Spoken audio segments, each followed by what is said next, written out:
प्रथम वर्ष भूगोल के विद्यार्थियों के लिए द्वितीय प्रश्न पत्र राजस्थान का भूगोल और उसमें राजस्थान के उच्चावच या धरातलीय स्वरूपों के वर्णन को हमने पिछले वीडियोस में समझा।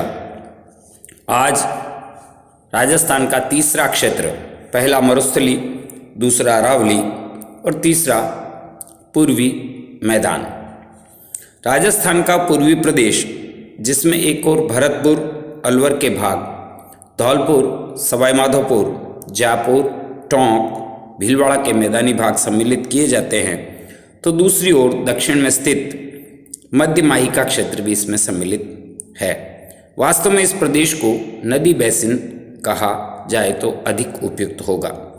यह मैदानी प्रदेश अरावली के उत्तर पूर्व और दक्षिण पूर्व में विस्तृत भागों में राज्य के लगभग 23% भूभाग पर फैला हुआ है। यह मैदान पश्चिम में से पूर्व की 50 सेंटीमीटर समवर्षा रेखा द्वारा विभाजित है। मैदान की दक्षिणी पूर्वी सीमा विंध्य पठार द्वारा बनती है।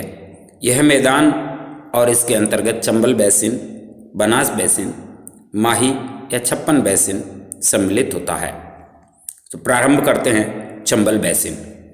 इसके अंतर्गत कोटा, सवाई माधोपुर, करौली, धौलपुर के क्षेत्र सम्मिलित हैं। कोटा का क्षेत्र हाड़ौती में सम्मिलित किया जाता है। अतः चंबल नदी का यह क्षेत्र, जो अधिकांशतः बीहड़ का है, उसके मध्य छोटी छोटी घाटियाँ और मैदानी क्षेत्र है।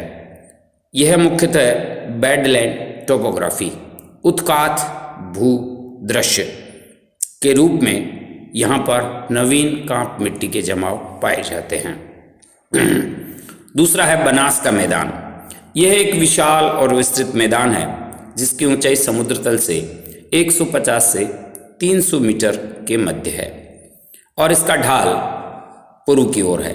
यह मैदान बनास नदी का प्रवाह क्षेत्र है, जो चित्तौड़गढ़, उदयपुर जिलों से उद्गमित होकर अनेक शाखाओं जैसे कोठारी, डाई, मानसी, बांडी, धुंध, मोरेल बाईं ओर से और बेड़च, वागन, गंभीरी दाईं ओर से प्रवाहित होकर अंत में चंबल और बाद में चंबल यमुना में मिल जाती है। इस विशाल प्रवाह क्षेत्र भीलवाड़ा, चौंक, अजमेर, जयपुर, दौसा, सवाई माधोपुर जिलों में फैला हुआ है। यह मैदानी क्षेत्र कहीं पूर्णतः समतल है तो कहीं थोड़ा बहुत कटा फटा है, परंतु संपूर्ण क्षेत्र में जलोढ़ मिट्टी के जमाव पाए जाते हैं और कृषि कार्यों के लिए सर्वाधिक रूप से उपयुक्त है। बनास राजस्थान की ही नहीं, इस संपूर्ण क्षेत्र की एक जीवनदायिनी नदी के रूप में और उसकी अन्य सभी सहायक नदियाँ अपना जल गंगा नदी क्रम में पहुँचाती है। राजस्थान के लगभग मध्यवर्ती और दक्षिणी और पूर्वी भाग में यह मैदान आर्थिक, सामाजिक और व्यापारिक गतिविधियों का के साथ साथ कृषि गतिविधियों का सबसे बड़ा केंद्र है। जनसंख्या का भी पर्याप्त मात्रा में जमाव है। नगरों, कस्बों और गांवों की अधिकता भी इस क्षेत्र में दिखाई देती है। तीसरा है छप्पन बेसिन, मध्य माही बेसिन। इसका विस्तार उदयपुर के दक्षिण पूर्व से बांसवाड़ा, डूंगरपुर, चित्तौड़गढ़ जिलों के दक्षिणी भागों में है। यह क्षेत्र माही नदी का प्रवाह क्षेत्र है, जो मध्य प्रदेश से निकलकर इस प्रदेश से गुजरती हुई खंभात की खाड़ी में गिरती है।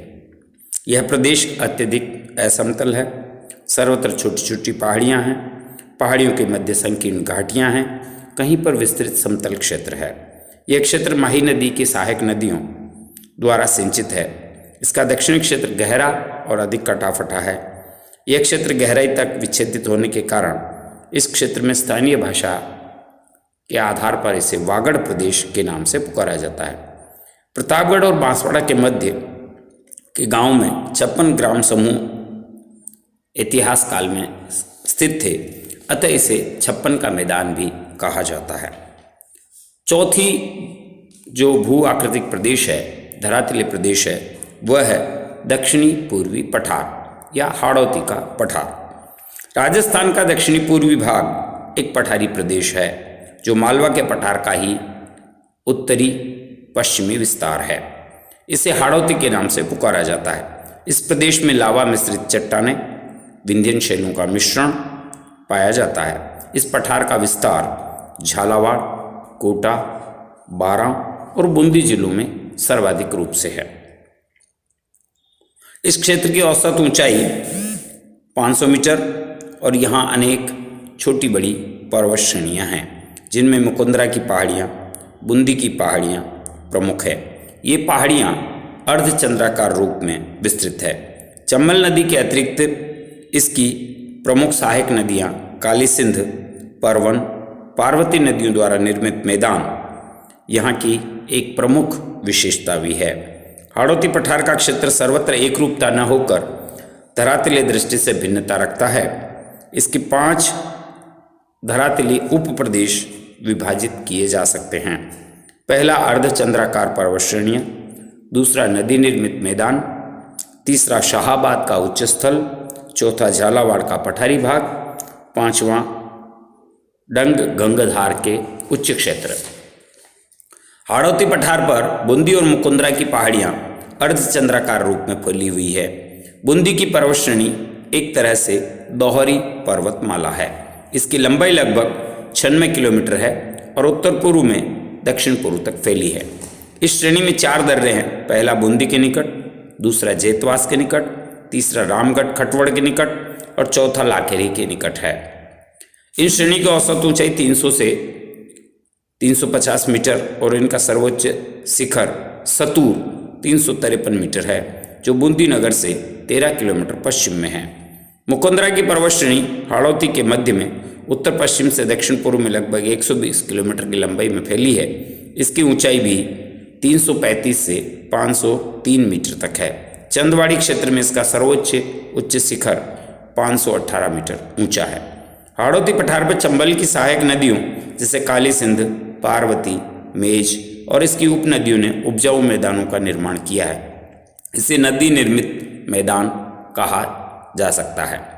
शाहाबाद का उच्च क्षेत्र बारां जिले के पूर्वी भाग में मध्य प्रदेश से बिल्कुल सटा हुआ है, लगा हुआ है। यह संपूर्ण क्षेत्र समुद्र तल से 300 मीटर से अधिक ऊंचाई पर है। इसका सर्वोच्च शिखर कस्बा थाना में 456 मीटर ऊंचा है।